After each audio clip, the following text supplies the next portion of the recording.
So we've seen that the order, if there are two transformations, can make a difference.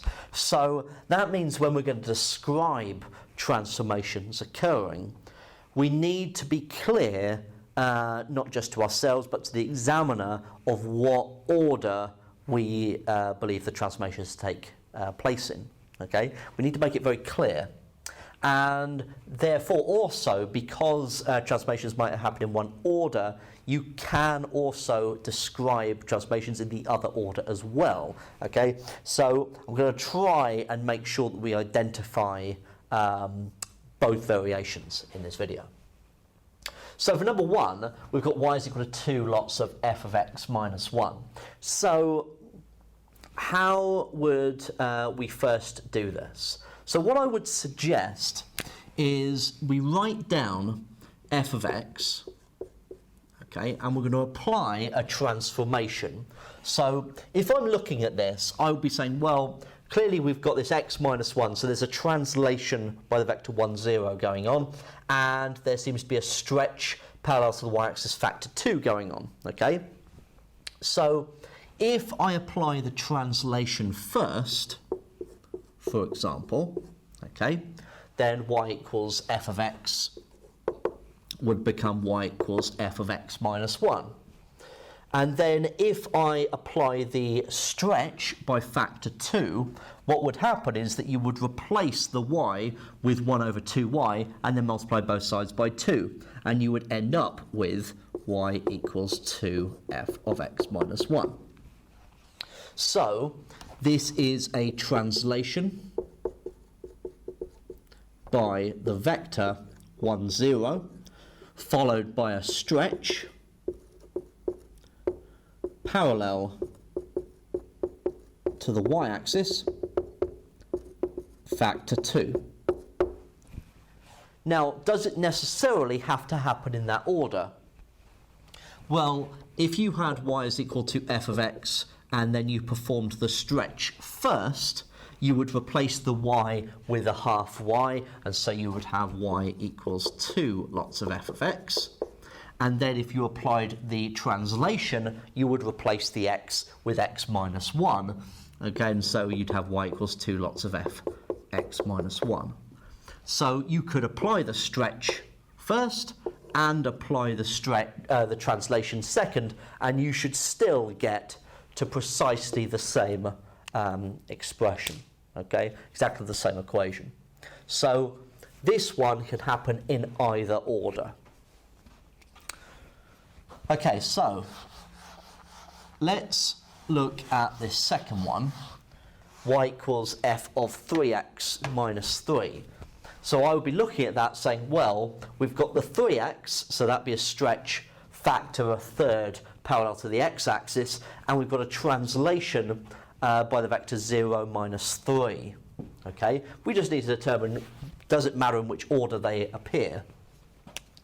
So first of all, let's do the stretch. So we'd have y equals f of 3x. So this is a stretch parallel to the x-axis, factor a third. And then that's followed up with a translation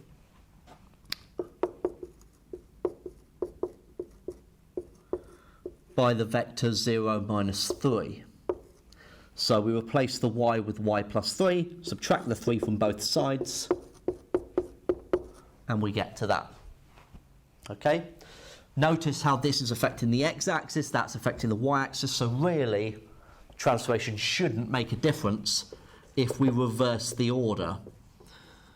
So if we perform the translation first, we'll have y equals f of x minus 3, and then if we replace the x with 3x for the stretch, then we get to what we have over here. So we can perform the translation first or the stretch first. It doesn't matter. The order doesn't matter for number 2. Okay, so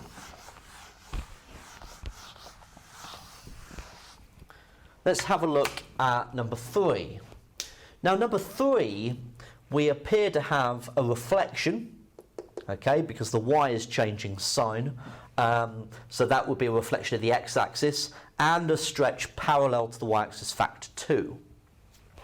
Now, let's see.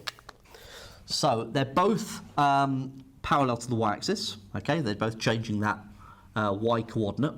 So if we've got y equals f of x, and we perform the reflection first, so reflection in the x-axis, replace the y with minus y, so y equals minus f of x, and then we perform a stretch parallel to the y-axis, factor 2. So that would be replacing the y with a half y, multiply both sides by 2, so you get minus 2f of x. Okay. Now if you do it the other way round, then if you perform the stretch first, you'll have y equals 2f of x, and then if you perform the reflection, you'll have y equals minus 2f of x. So in actual fact, although both of them are working in the y-axis, okay, both applying the, they're both working on the y coordinates, the actual order here doesn't make a difference, okay? Now that was always a possibility. So let's have a look at number 3. So number 3, oh no, sorry, not number 3, number 4. We've done number 3. Y equals f of 2x plus 6. Let's take them off so we don't make that mistake again. Okay. Right, so what's happening here? Well, there appears to be a stretch parallel to the x-axis factor a half, because we've got the 2x. There also appears to be some form of translation because we've got this plus 6. Now, could that be a translation by the vector minus 6, 0? Okay, so we need to be careful with this. Now, let's do the stretch first. So stretch parallel to x-axis factor 1/2. So that would give us y equals f of 2x. Now, if we perform a translation by the vector, what we were thinking 0, oh sorry, not 0, minus 6, 0, apologies, okay, then we replace the x with x plus 6.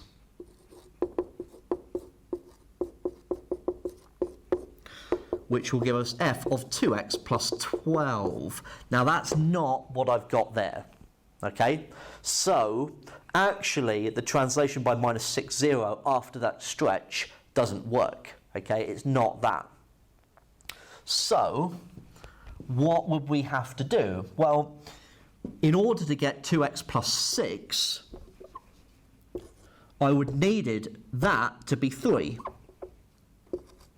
So that would have to be minus 3. So in order to describe that, we could see it as a stretch parallel to the x-axis factor a half, followed by a translation by the vector minus 3, 0. Now let's see if we do those two transformations the other way around, that we'll get the same thing. Because if we start with y equals f of x, so translation by minus 3, 0. So we get y equals f of x plus 3. And then if we perform the stretch parallel to the x-axis factor a half, that replaces the x with 2x, and so we get y equals f of 2x plus 3. Now that isn't what we wanted.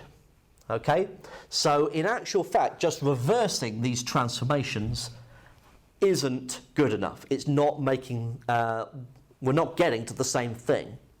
So what we can see is that we wanted 6 here, so really that should have been a translation by the vector minus 6, 0. The transformation that we spotted first, okay?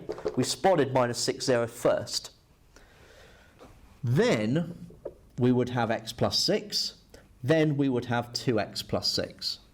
So, in order to describe f of x being mapped to f of 2x plus 6, you can either do it by saying it's a stretch parallel to the x-axis factor a half, followed by a translation by the vector minus 3, 0, or you could describe it as a translation by the vector minus 6, 0, followed by a stretch parallel to the x-axis factor a half.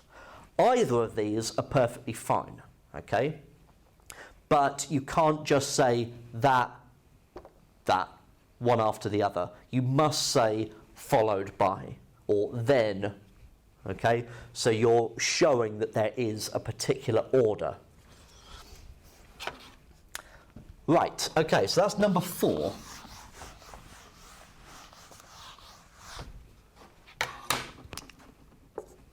Right, so number 5, y equals f of 3 minus x. Right, so y equals f of x. Let's have a look at what we've got here. Well, it looks like because we've got the minus x, that's a reflection in the y-axis, okay? So, we're going to have a reflection in the y-axis, and that will swap the x for minus x, so y equals f of minus x. Now, we've got this 3 in there also, okay, this positive 3. Now, you could reorder this and think this is minus x plus 3. So it looks like there's a translation by the vector minus 3, 0 involved, okay? So let's see what happens. So translation by minus 3, 0. Now, that will replace the x with x plus 3. Got to put it in an extra bracket. So we get f of minus x minus 3. So f of minus 3 minus x to get it into a similar format. You can see that here we've got minus 3, we've got 3 here. So this bit isn't quite right. In order to get the positive 3 here, that would have to be positive 3, in which case that would have to be minus 3, and so that would have to be positive 3. So we can work our way backwards. So this must be a reflection in the y-axis followed by a translation by the vector 3, 0. Let's see what happens if we do it the other way round. So y equals f of x, translation by 3, 0.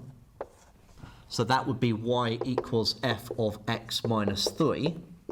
And then I perform the reflection in the y-axis, which replaces the x with minus x. So y is equal to f of minus x minus 3, which, if I put it into the format, is minus 3 minus x. So clearly that's not what we wanted. We wanted 3 minus x. So in order for this to be positive, that would have to be positive, and so that would have to have been positive, and so that would have had to be negative. So you can either describe this mapping from y equals f of x to y equals f of 3 minus x as a reflection in the y-axis followed by a translation by the vector 3, 0, or a translation by the vector minus 3, 0 followed by a reflection in the y-axis. Okay? Either or. So that's number 5. So let's have a look at number 6. So we've got y equals 2 lots of f of x minus 1. So if we've got y equals f of x, then what are we seeing? Well, we're seeing, it looks like a stretch parallel to the y-axis factor 2, because of that 2f of x. So let's do that first. So stretch parallel to y-axis factor 2. So that would bring in the y equals 2 lots of f of x. And we've got this minus 1 on the outside. So that looks like it's a translation by the vector 0 minus 1.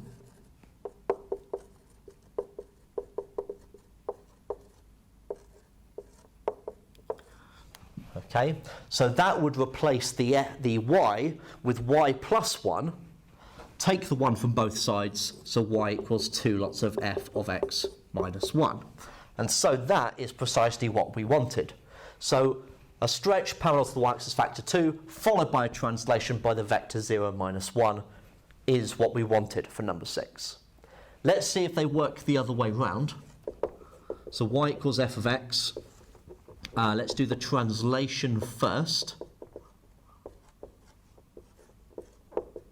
So that would get us to y equals f of x minus 1. Okay. Then, if we perform the stretch,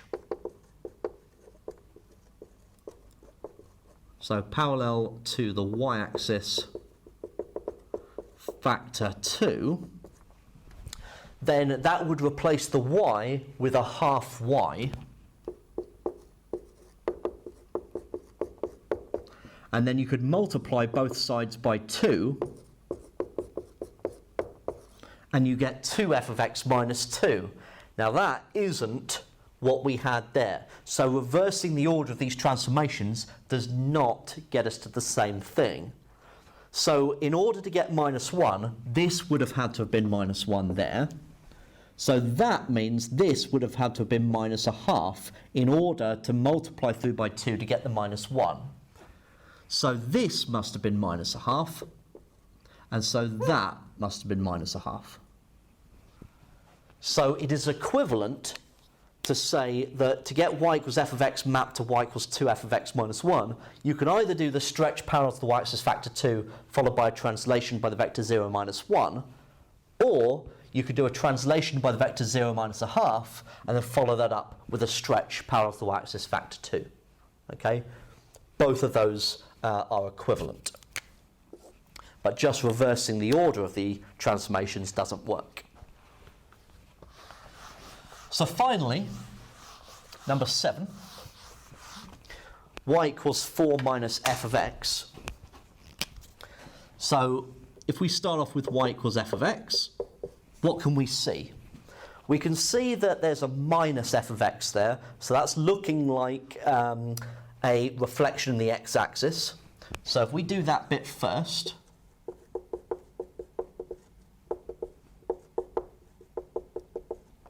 then we would have y equals minus f of x.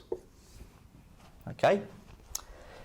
Now, because we've got this 4 on the outside, you could write that as minus f of x plus 4, right?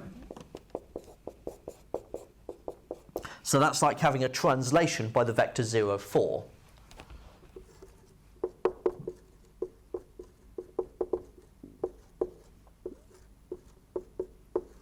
Okay. So that would replace the y with y minus 4, and then add the 4 to both sides. And we get precisely to what we wanted. So you could describe it as a reflection of the x-axis, followed by a translation by the vector 0, 4. Let's see if it works the other way around. So if we have the translation by 0, 4 first, then we're going to get y equals f of x plus 4. And then if we perform the reflection in the x-axis, that replaces the y with minus y. And then you could multiply through by minus 1, and you get this. But that's not what we wanted. We want positive 4, not negative 4.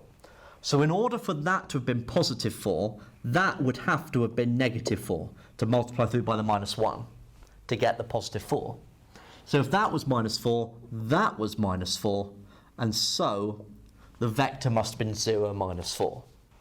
So mapping y equals f of x to y equals f4 minus f of x, you can either describe as a reflection in the x-axis followed by a translation by the vector 0, 4, or a translation by the vector 0 minus 4 followed by a reflection in the x-axis, either or.